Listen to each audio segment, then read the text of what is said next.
Hey, welcome back to Off the Ship. My name's Toby, and this is episode 2 of Junk I Bought While I Was Out to Sea.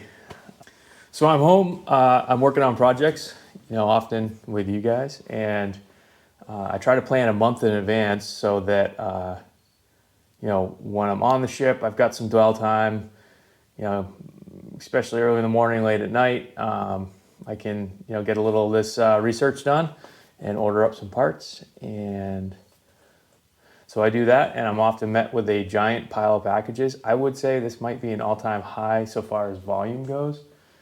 It's probably a record. My wife texted me and was like, there's like one big delivery day. She's like, you got 9 packages in the mail. Like, what's going on here? I'm still married, so I think we're in the clear here. But so anyway, I'm gonna get these all unboxed. Lil Buddy was very interested in all those packages. I can't tell you that much. So I'm gonna try to get them all kind of boxing out while he's still sleeping. So by the time he wakes up, it's not Christmas time, So all right, with that, I guess I'm gonna get going here. I'm not really sure how to do this. Maybe I'll bring them over to the bench one by one. We'll figure it out. Alrighty, we're just gonna go for it. I spent like half an hour redacting all the QR codes and bar strips and addresses yesterday.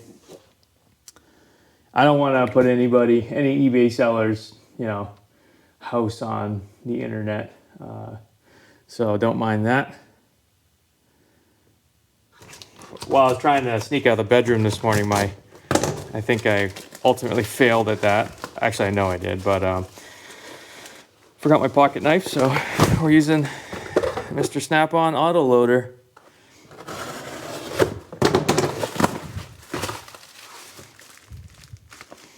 Oh, cool. So this goes to my 196A dial indicator set, which hopefully this is the right size. It was definitely the right price, and it is not. We might be making progress here though, because I've seen these have sleeves in them. How many sizes are there? I'm not a machinist. I'm not an inside machinist. I'm not an outside machinist. I do some alignments. I have, not so much these days, but I've done a lot of them in the past. Almost all the alignments I've done in the past have been at work. I've done one at home. That's why I have this kit. I had to get like real creative with the setup. So I don't think I used the clamp. So I thought this was a 5/16. I have to look into that. I was fairly certain I bought a 5/16. For a quarter or 5/16 holes. I'm gonna have to do a little research on this before I start cussing out anybody. I know that you can get sleeves, split sleeves, to like take up the distance so they're, they can range across 2 diameters, and I have to look into this. That is an improvement. It's not exactly what I wanted, but it'll work.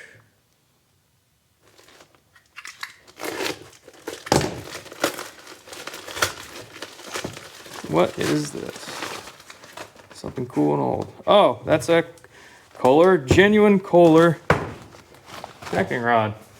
Nice. It's open, so that's... I think this is actually more kind of on the expensive side for me, so far as these parts go. Yep, looks like a brand new connecting rod. Let's see here. Roughly the same size. Let's take a look at our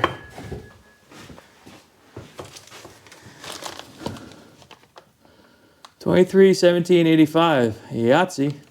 Well, pretty happy about that. Anybody knows what these are all about? These kind of castled bolts. I've seen castled nuts. I may have even seen castled bolts before, but usually they're in conjunction with some whipping wire, anti-rotation wire, and I can't see how that would work here. So if you know, drop me a comment. I sure would appreciate it.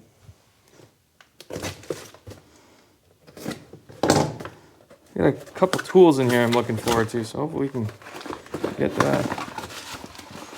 What do you do? Ah, this is a valve grinding compound. It's supposed to be a kit.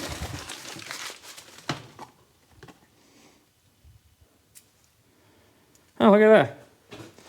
So it's just sealed. Just got some packaging here, but you have fine on one side, coarse on the other. I like that. eBay purchase.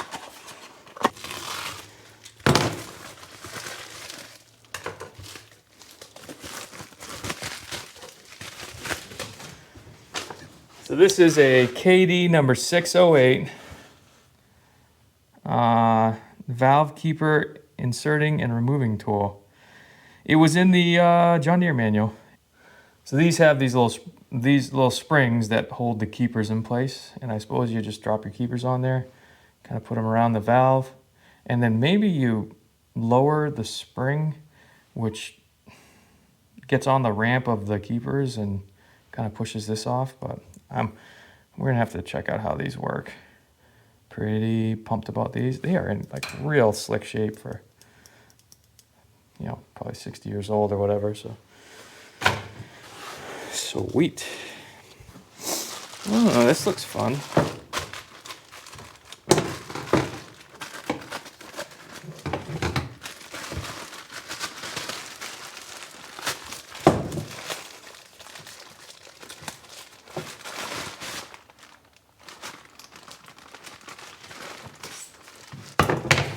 I have been waiting on that for a hot minute. This is a Greenlee 13/16 combination ratchet wrench. I believe I was like loosely aware that this company existed. I think they're big with electricians, but I canvassed some folks I know about what the best wrenches are. These were always in the conversation when electricians could weigh in. So, hey, give it a try. I'm trying to try them all, you know? Try all the wrenches.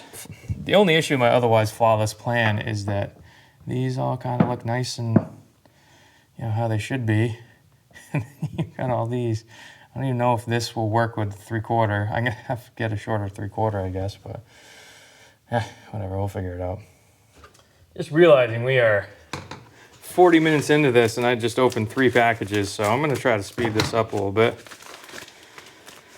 Kohler stud, the X352-35S. According to my parts manual, this is the correct stud for the head, where they had that, you know, we had that goofy arrangement for the bracket for something or other.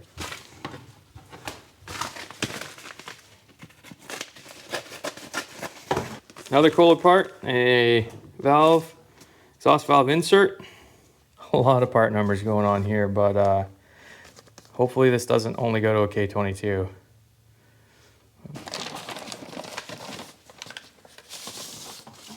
Hey, this also makes me very happy. So my serial number is 49,000 something. It is a 1966. Great. This should have all of my components. Trying to see something that is, I know it's on my engine, but not represented here. But it is real early. So my brain's not working all that well. I think we got another hour before the sun comes up, so. Yeah, that's the automatic compression release camshaft assembly. I mean, that's, looks like most of it's here. That's pretty neat.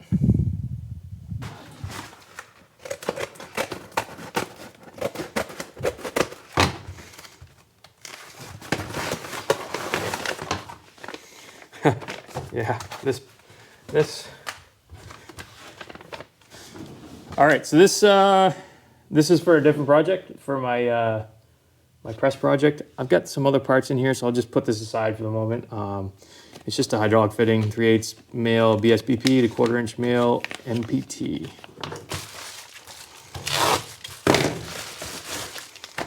Soft jaws, cool. So these are for my Wilton vise. I've got to hold that connecting rod assembly when I assemble the piston and the rings, and I don't want to mar it all up and I wanted brass soft jaws, but those things are so spendy, so we ended up with these by ATLIN, non-marring soft jaw pads, 6-inch. And these things are supposed to snap on. Great. That's kind of neat. It's got that's actually a nice feature. You've got these different radiuses to clamp round stuff on, so cool.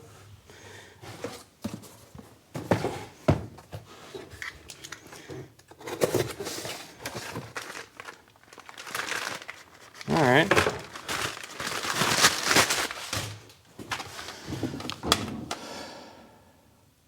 LR44s. Some John Deere quick connects. So I figured I'd just order these, use them for my press project, and then I'll have spares on hand for my tractor. Fragile, handle with care. Be interesting. Oh yeah. Yep. This is what we were waiting for. One of the big ticket items. So this, I believe, is the cheapest air over hydraulic pump available on eBay. It looks barely used. This was $30. If you know anything about kind of Enerpack style pumps, you know they can get real expensive. You know, some of the electric ones are thousands, if not tens of thousands of dollars. So, I mean, for $30, I don't think this thing's ever been connected. It's a Vevor. It seems like everything cheap is by those folks. Everything cheap and new is by Vevor or Vever. Let's see how we did here.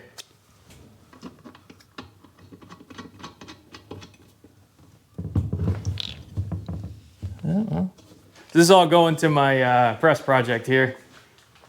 I actually have a pretty cool project plan for this press. So, like when you get into 50-ton, 100-ton hydraulic presses, you know, like big shop presses, these beds are hard to move, and you gotta, you know, either they have a hand crank, like cable suspension system, or you gotta kind of like walk, you know, move this up.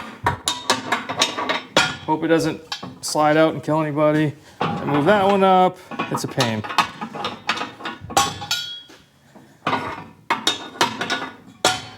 And then the bed lift system was never awesome on any press I've ever used. For years, I've thought there's got to be a better way. And so I was gonna do proof of concept on here, build a little something. When I first started thinking about this, it probably would have cost more than the price of the press to put a couple linear actuators and all the PLC stuff to move this up and down. Today, that stuff is so cheap, you could do it for pennies on the dollar relative to then. So I was planning on putting a linear actuator with like a NEMA 23 stepper on each side, making a little, you know, like maybe integrated drivers or separate drivers, I'm not really sure, with, you know, like a control board. And then like a little user interface with a, either a joystick would be actually pretty cool, or just a potentiometer, similar to my VFD on my lathe. You know, just a linear potentiometer to run the bed up and down. Then you have an up, down button, probably power on and off. With the potentiometers at 0, this thing is basically stopped, so you don't need a run button or anything. Maybe a % speed output off the potentiometer, like a digital readout. That'd be kind of, that's just fun, I think. But anyway, that's the plan for this. It's just proof of concept for when I get a larger press, be able to build that. And it's one of those things I always kind of wanted to try out. So here we are.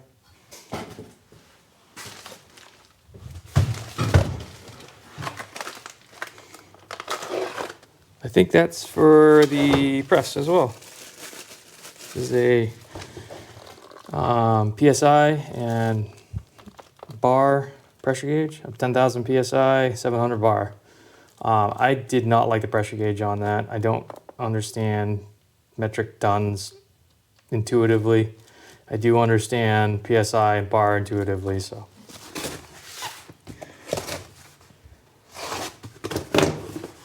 This isn't exactly shop talk, but the Tuttle Twins, I don't know, I thought that was kind of neat. Economics.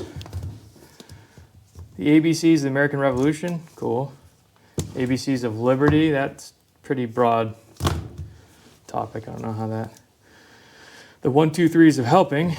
The Bill of Rights, that one, this is the one that got me. I don't know, I remember spending some time trying to learn all of the amendments, and if you can do it when he's young, great. And 1, 2, 3s of innovation. That's pretty neat as well. Our lives are easier because smart people have helped discover and create amazing innovations. Read this book and see some examples. True story. I get, when I read Lil Buddy at night, I love you, kisses from a giraffe kind of thing. I don't know. I just can't get into it. So I hopefully this will, I want to be an enthusiastic parent. I'm just like, one more page. Llama Llama is pretty good, but outside of that, I think if I read something I'm interested in, at least a little bit, then maybe that'll be contagious, so we'll see. Llama Llama, red pajama, should have listened to your mama.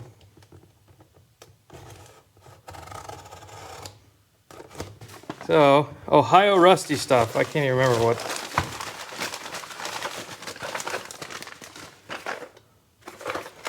Oh, yeah. I thought that would be bigger.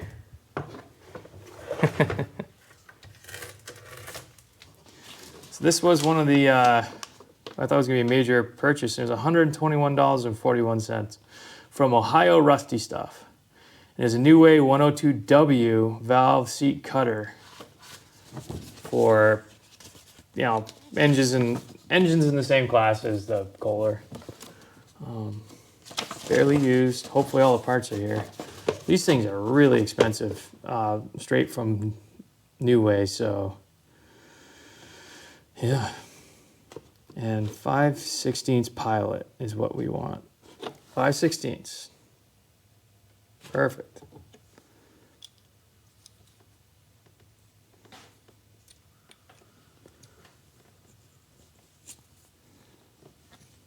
Pretty neat.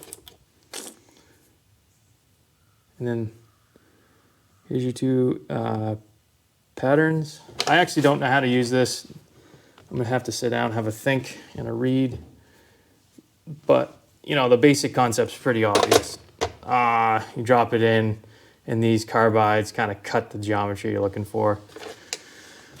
I am relieved that it has a 5/16 pilot, even though I probably could have made one, which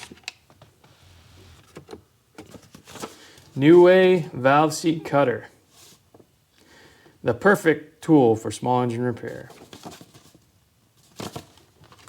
Around for a long time, probably for a reason. This thing smells like SP400 or Cosmoline, or so probably well taken care of. All right, that'll go with Kohler parts.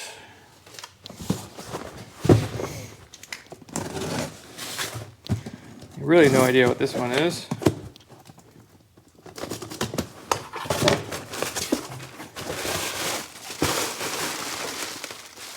Oh, nice.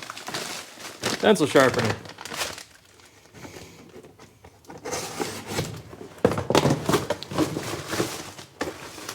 Yeah. So if you watched episode 1, you may have an idea of what this is, but why I'm excited about it. Look at that bad Larry.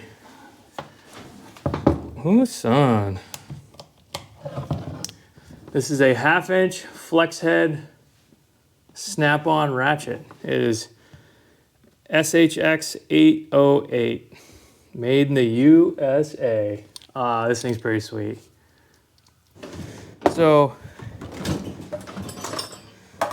anybody who followed along first episode, I bought this Matco flex head ratcheting wrench. I didn't need either of these, but I really wanted them.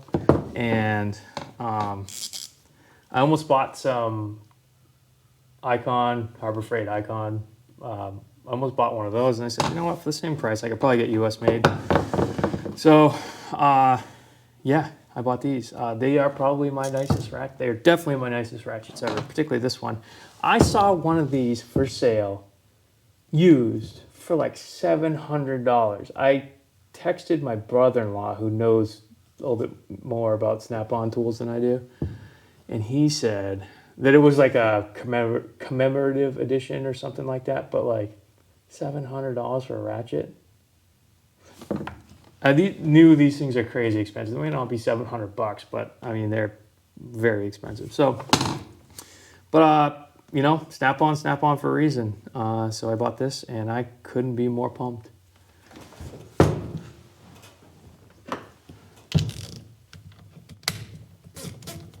Man, listen to that.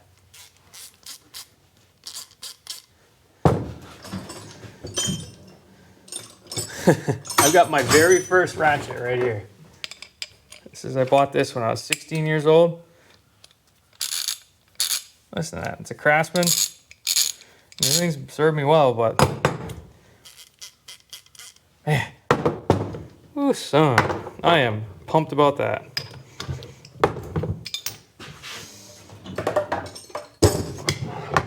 So we'll leave that one out. Pencil sharpener, I'll have to have a think on this. Oh, that's cool. It's a pretty old one. A Boston number 4 self-feeder. I just need a pencil sharpener. Not much to these. Actually, that's not true. I mean, this is a pretty sophisticated mechanism here. This is sort of a matchup of planetary gears and axial rotors. So yeah, there's a lot going on here. I shouldn't have been so dismissive. But they are relatively robust, so hopefully that will serve me for the rest of my life. So this was to go with my wrench, because what's the point of having a Snap-on, half-inch Snap-on flex head ratcheting wrench if you can't show off your wealth to all the peasants out there who've got non-locking flex heads. So I no idea if this will work. This is 3D tool trays. I've seen their stuff around. I mean, when I say seen their stuff around, paid advertising on social media, but whatever. I'm hoping this will fit. Yay, look at that. So my thought was that this is supposed to be for a horizontal like system, I think. It's all screws into a grid or something. I thought that if I put a strong enough magnet right here, I should be able to make this hang from the wall and look pretty. We'll see. But not as inexpensive as I thought for like probably just like PETG 3D printed material and some weak magnets, but somebody had to buy every single ratchet and see what worked. So that sounds like a great job too. Made in the USA. So I'll let you know if I am a believer of these things or not.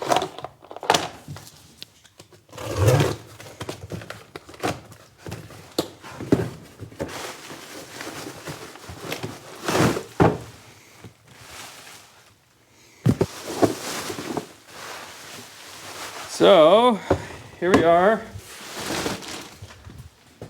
Another SnapOn tool. High cotton. So, instructions. SnapOn compression gauges.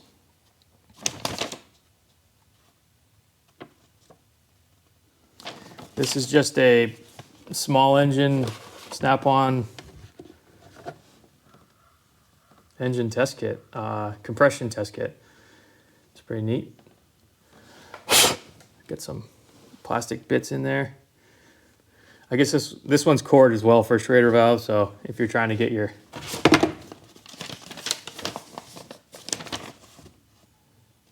all right. So these two have Schrader valves on them. This one does not. I guess they just must have just watched it. That's kind of what I've done in the past, honestly. You know, I'm trying to remember if I've ever done a compression test. Had to have. I've done a lot of firing pressures for diesels, but yeah, I think I have. I've done a compression test before, but it's not like a normal thing for me. So on the Kohler K181, I think you have to achieve like 600 or 700 RPM just to get the counterweights to close the compression release. So, and then after that RPM is achieved, every compression stroke, you'll see the pressure build. And apparently you use this to relieve the pressure. Goes up 250 PSI. Yeah, pretty cool. Pretty neat old SnapOn compression gauge. I don't know. I kind of found with kits like this that if they're high quality and I really like them and appreciate them, I tend to take better care of them, and then I don't buy 3 or 4 of them. It's like 3-jaw pullers. I must have had 25 3-jaw pullers in my life, but if I had like one SnapOn 3-jaw puller, I'd probably still have it. It'd probably be the same price too.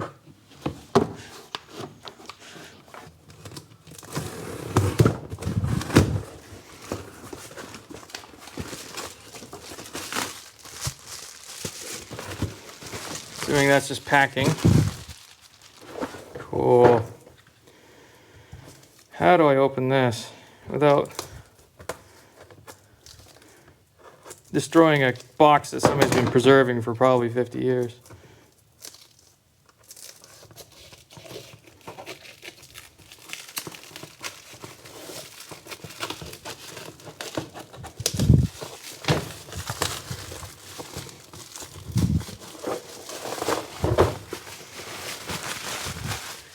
Ooh-wee, look at this. CJ93B, light duty combination puller set. A ship I worked on for a long time had one of these. Actually had like the whole set. It was like 3 boxes. That like these things cost tens of thousands of dollars nowadays, but yeah, that was pretty cool. And this is part of it. So I'm familiar with it. That was somebody got after this with a grinder. I get it. It's all here. I mean, somebody preserved this box for however many years. I think that's cool. We've got, I guess, lip seal puller.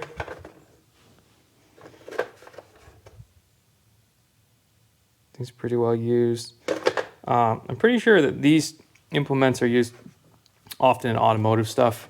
Maybe a small seal puller or a small bearing puller or something. I don't know. Yeah, I think, yeah, automotive setups, they, like a mechanic, like a car mechanic would know exactly what all this stuff is, but I don't. I guess to hook over a bolt, maybe? I don't know. But I can tell you, I didn't have a slide hammer, and now I do. Pretty darn pumped about that. Man, I am really stepping up in the world. I got probably 5 SnapOn tools now. Yeehaw.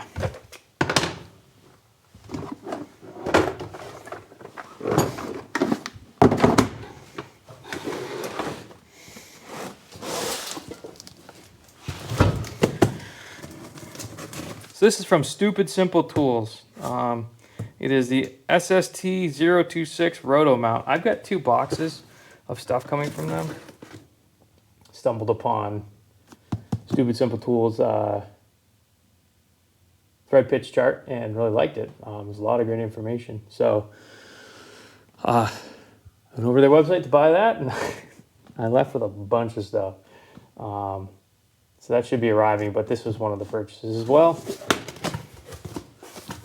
If you've been following along with the tractor rebuild, you know my woes regarding this engine stand. So pretty dicey. So I was looking at StupidSimpleTools vice mount. I said, oh, isn't that clever? You know, it's not really for me, but isn't that clever? And then I said, wait a minute. That would probably make a great small engine stand. And here we are. But first things first, let's just, now you know what? I got a block right here. Might as well just grab the,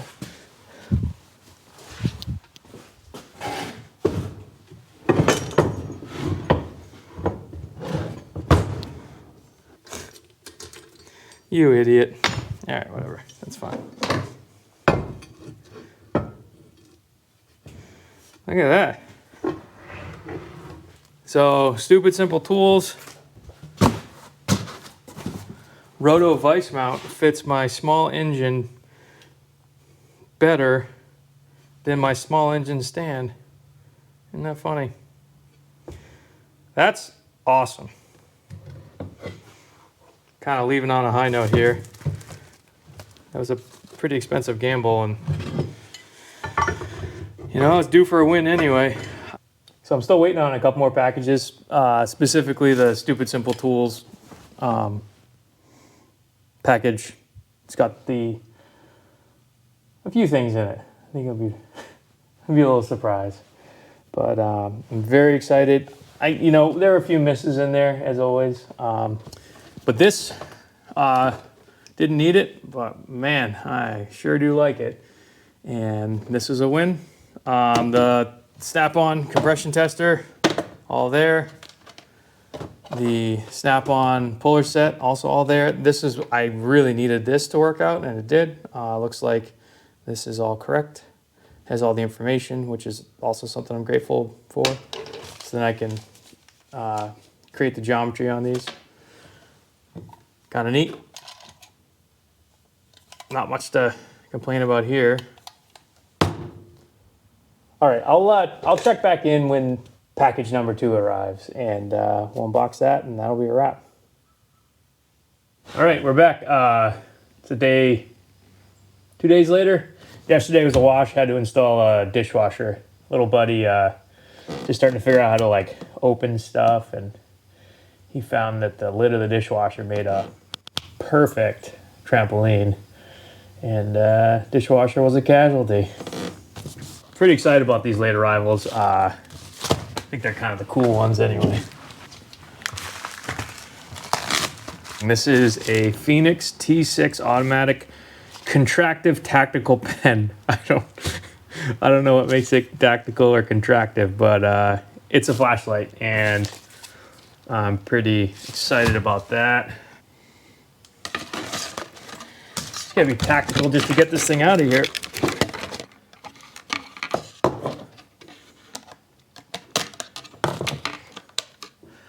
Goodness. Phoenix, if your packaging is any indication of the quality of your stuff, we're off to a good start, because that thing was in there.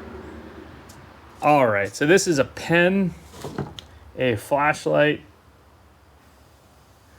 Look at that. I think it's pretty bright.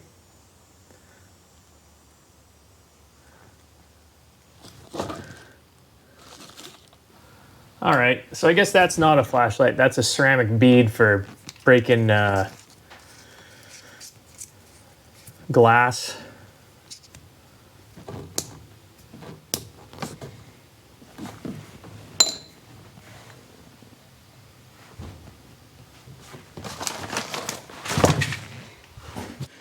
So this is supposed to, like, if you get trapped in your car,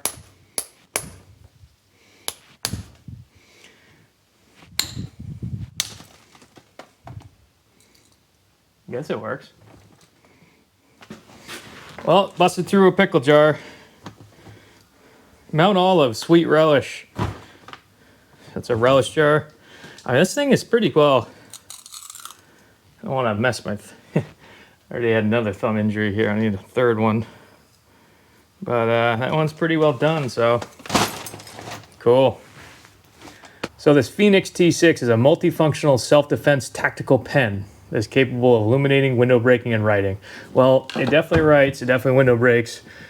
They say that that can be used as a weapon. I am not, I've not been qualified on the tactical use of a Fenix T6, so I probably will just stick to illuminating and writing. But I suppose if you find yourself in a bad situation,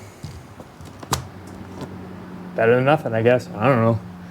Similar to different professions. On a ship, you know, having a flashlight on you, it can be the difference between life and death. And so it's pretty, you know, it's pretty rare you see a sailor without a flashlight. I do feel a little funny at home when I don't have a flashlight on me. So it'd be nice to carry one around, not look like, you know, an operator, because I am certainly not that. So having a little flashlight / pen. I usually have a pen on me anyway, so I think this will be pretty cool. Oh, jeez. And I suppose if you wear it on your shirt like this, you'd be okay. I tend to wear them like in my front pocket. I'm kind of a pinnacle of fashion. I'm just waiting for everybody else to catch on. I blinded myself. I can't see a thing with it. All right, I'm starting to see regular again. I really flashed myself out there. Pickle jars beware. And this is the one I've been waiting for. So, it's the box from StupidSimpleTools. Got some, that is awesome. I can't tell you how happy that makes me. We're at Take Notice. This is how you make a sticker pack. This is awesome. OSHA violator. Safety third. Let's see what other gems we got in here. OSHA violator. Stupid Simple Tools.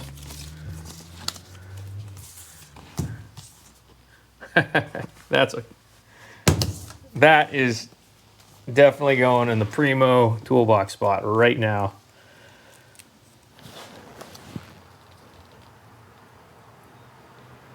Little low. Normally I put it center line, but you know, your perspective, I don't want anybody to miss that when they're looking down. Hey, what the hell?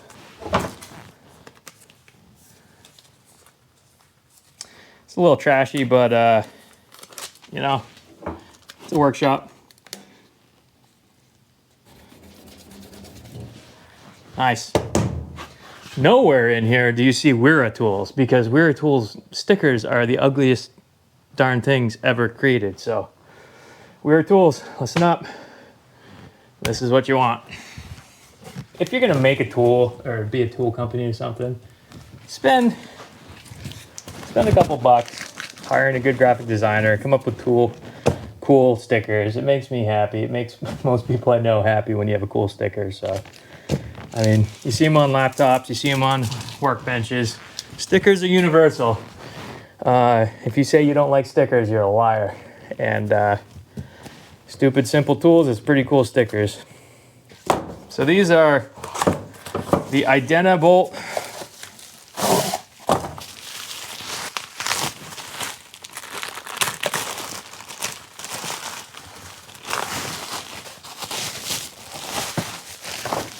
That's pretty sweet. Whoa. More stickers. Look at that.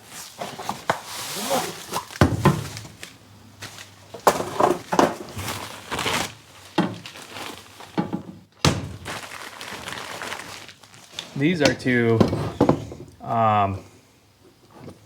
replace my necklace. This is the original thread checker. I've had it for a long time. They're great, particularly when you're you know, doing stuff on the fly. You gotta throw it in the back of your truck or something. But so I'm getting kind of spoiled, and these are all hanging in, you know, anywhere that I've worked for quite some time. And you just go up and figure out what it is.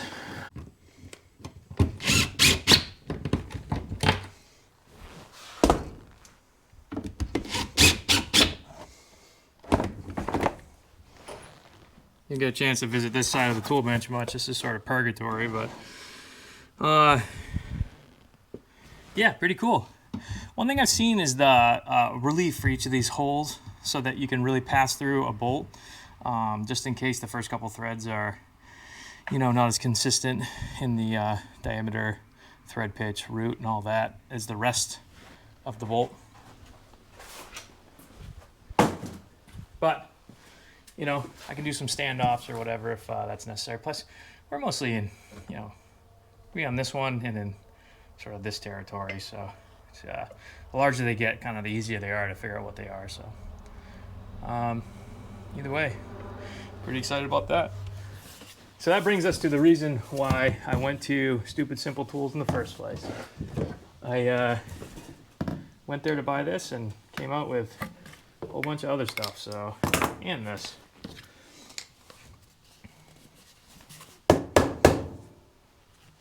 The other day I had to make some threads, and I didn't have a thread chart. And I feel like almost every shop ever has, oh, there's two of them, cool. A chart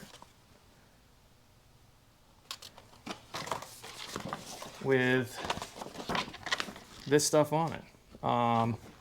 So Starrett makes a really nice chart, and almost every shop I've ever been to has one laminated somewhere. And I didn't have that. So I went searching around and stumbled across this. So you got clearance, free fit, close fit, tap drill, soft and hard material, pitch diameter, minor diameter, pitch, major diameter. And for a national pipe thread, metric, and imperial. That is fantastic. It's got a little glossary up here with some useful information.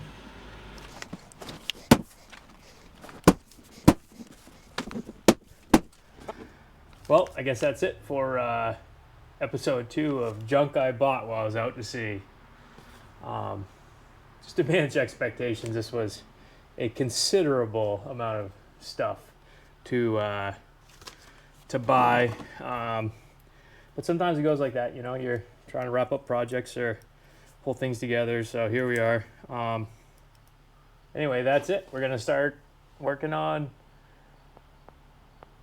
episode 6 of the 1966 John Deere 110 round fender rebuild. Repair. I can't even remember at this point. Repair, rebuild. Pretty excited for that. We're going to start assembling the engine. So we'll probably start doing that right now. And we will see you over on that. And if you enjoyed the video, you want to see more, feel free to subscribe, give us a thumbs up, sure does help. And we'll see you over on the John Deere episode. All right, have a good one.